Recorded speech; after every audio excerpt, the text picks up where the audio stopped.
Come back. You are watching NEET Tonic. जैसे कि अपन ने पिछली वीडियो में एटॉमिक रेडियस की बात की थी, आज भी अपन एक इम्पोर्टेंट टॉपिक की बात करेंगे जिसका नाम है acidic nature of hydride. Basically upon acidic nature of hydride P block के बारे में बात करेंगे। जैसे कि आपने एनसीईआरटी देखी होगी 12th की, उसके अंदर हर एक ग्रुप के बारे में दिया हुआ है। हर एक ग्रुप के अंदर टेबल बनी हुई है, उसके अंदर रेडियस के बारे में बताया गया है। तो ये ऑर्डर बहुत इंपॉर्टेंट है, अक्सर पेपर में आते रहते हैं। तो इसको देखते हैं अपन अब।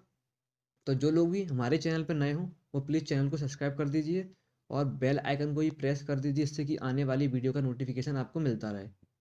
तो स्टार्ट करते हैं acidic and basic nature of hydride. This is only for P block. तो क्या होता है कि ग्रुप में एक पीरियोडिसिटी होती है हर किसी की।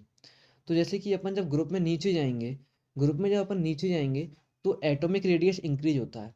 एटॉमिक रेडियस इंक्रीज होगा, बॉन्ड लेंथ इंक्रीज होगी, जिसकी वजह से जो टेंडेंसी होती है हाइड्रोजन देने की वो बढ़ जाती है।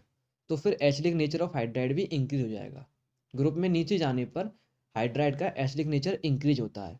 अब पीरियड की बात करते हैं। जब अपन पीरियड में लेफ्ट से राइट जाते हैं, जैसे एस ब्लॉक से पी ब्लॉक की तरफ जाते हैं, लेफ्ट से राइट जाते हैं, तो जेड इफेक्टिव इंक्रीज होता है, जिससे कि डेल्टा ई एन भी इंक्रीज होता है। तो acidic nature of hydride increase हो जाता है। तो इसको अपन याद करने के बाद फिर अपन सारे एग्जाम्पल लेंगे। तो सबसे पहले एग्जाम्पल देखते हैं। H F, H C L, H B R, H I.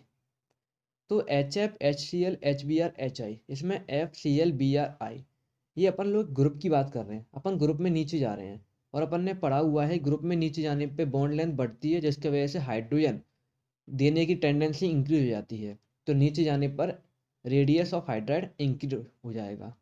तो फिर एच एफ से ज़्यादा एच सी एल से ज़्यादा एच बी आर और एच बी आर से ज़्यादा एच आई। इन सब में एच आई सबसे ज़्यादा एसिडिक है। अब अगले क्वेश्चन की बात करते हैं। H two O, H two S, H two S E और एच टू टी ई। इसमें अब ऑक्सीजन, सल्फर, सेलेनियम, ये एक ग्रुप की बात कर रहे हैं। ग्रुप में नीचे जाने पर वही बात, बॉन्ड लेंथ इंक्रीज होगी, हाइड्रोजन लूज करने की टेंडेंसी बढ़ेगी, जिसकी वजह से एसिडिक नेचर इंक्रीज होता है। तो ग्रुप में नीचे जाने पर एसिडिक नेचर इंक्रीज हो जाएगा। सबसे ज़्यादा एच टू टी ई, फिर एच टू एस ई, फिर एच टू एस, फिर एच टू ओ। अब अगले एग्जाम्पल की बात करते हैं। N H three, P H three, A S H three और एस बी एच थ्री।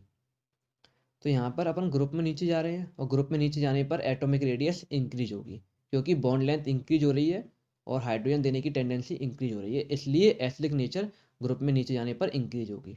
तो सबसे ज़्यादा एस बी एच थ्री, फिर ए एस एच थ्री, फिर पी एच थ्री, फिर एन एच थ्री। अब अगले एग्जाम्पल की बात करते हैं।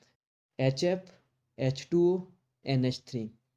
तो इसके अंदर फ्लोरीन, ऑक्सीजन, नाइट्रोजन, ये एक पीरियड में आ रहे हैं अपन लोग। और पीरियड में अपन ने पढ़ा था लेफ्ट से राइट जाने पर एसिडिक नेचर बढ़ता है। तो सबसे ज़्यादा एसिडिक नेचर होगा एच एफ का, फिर एच टू ओ का, फिर एन एच थ्री का। ये बहुत इंपॉर्टेंट थे, ये ऑर्डर अक्सर पूछ लिए जाते हैं। अब इसके बाद कुछ क्वेश्चंस ऐसे होते हैं जो कि अक्सर बहुत ज़्यादा पेपर के अंदर आते हैं और बहुत इंपॉर्टेंट हैं।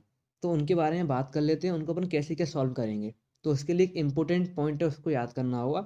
तो वो पॉइंट है पॉजिटिव चार्ज अपॉन में negative charge directly proportional to E N. यहाँ पर ई एन इलेक्ट्रोनेगेटिविटी है, directly proportional to acidic nature upon में बेसिक नेचर।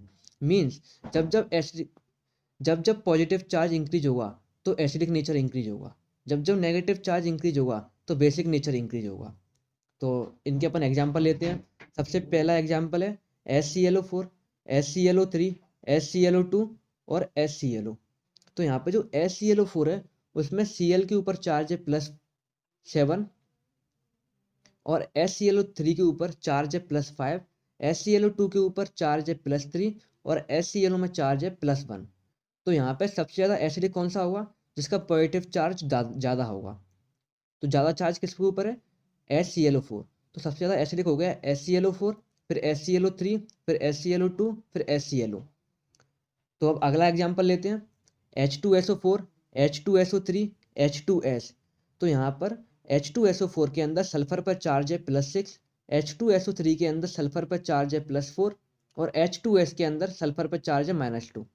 तो अपन ने पढ़ा था कि जब पॉजिटिव चार्ज इंक्रीज होता है तो एटॉमिक रेडियस भी इंक्रीज होगी। सॉरी, जब पॉजिटिव चार्ज इंक्रीज होता है तो एसिडिक नेचर भी इंक्रीज होगा। तो सबसे ज़्यादा एसिडिक हो जाएगा अपना H2SO4, फिर H2SO3, फिर H2S। अब अगले एग्जाम्पल की ओर चलते हैं। HNO3, HNO2, NH3। तो HNO3 के अंदर नाइट्रोजन के ऊपर +5 चार्ज है, HNO2 के अंदर नाइट्रोजन के ऊपर +3 चार्ज है, और NH3 के अंदर नाइट्रोजन के ऊपर -3 चार्ज है। जब भी पॉजिटिव चार्ज इंक्रीज होता है तो एसिडिक नेचर इंक्रीज होता है। तो HNO3 का एसिडिक नेचर सबसे ज़्यादा होगा, फिर HNO2 का, फिर NH3 का। अब इसके अंदर एक एनोमली है, ये एक्सेप्शन कह सकते हैं, वो है H3PO4, H3PO3 और H3PO2। इसको ध्यान रखना है, इसमें पॉजिटिव चार्ज तो H3PO4 पे ज़्यादा है, फिर भी H3PO2 की ज़्यादा होती है, फिर H3PO3 की होती है, फिर H3PO4 का होती है। तो अपन को ये सब चीज़ ध्यान रखना है। ये H3PO4 वाले एग्जाम्पल को ध्यान रखना है, ज़्यादातर पेपर के अंदर पूछा जाता है, तो ये अलग तरीके से सॉल्व होता है। तो इसके अंदर सबसे ज़्यादा एसिडिक नेचर होगा H3PO2 का, फिर H3PO3 का, फिर H3PO4। तो ये सब था अपना एसिडिक नेचर के बारे में। अब अपन अगली वीडियो के अंदर ऑक्साइड के बारे में बात करेंगे, कौन सी ऑक्साइड एसिडिक होती हैं, कौन सी बेसिक होती हैं, कौन सी एम्फोटेरिक ऑक्साइड होती हैं, और इनको मेमोराइज कैसे करेंगे, इनको याद कैसे करेंगे, शॉर्ट ट्रिक क्या है इनके लिए। तो इस वीडियो में इतना ही। आपको कोई भी डाउट होता है इससे रिलेटेड तो हमसे कमेंट सेक्शन में पूछ सकते हैं, और साथ ही साथ में हमारे फेसबुक पेज पर हमें मैसेज कर सकते हैं, जिसकी लिंक हमने डिस्क्रिप्शन में दे रखी हुई है।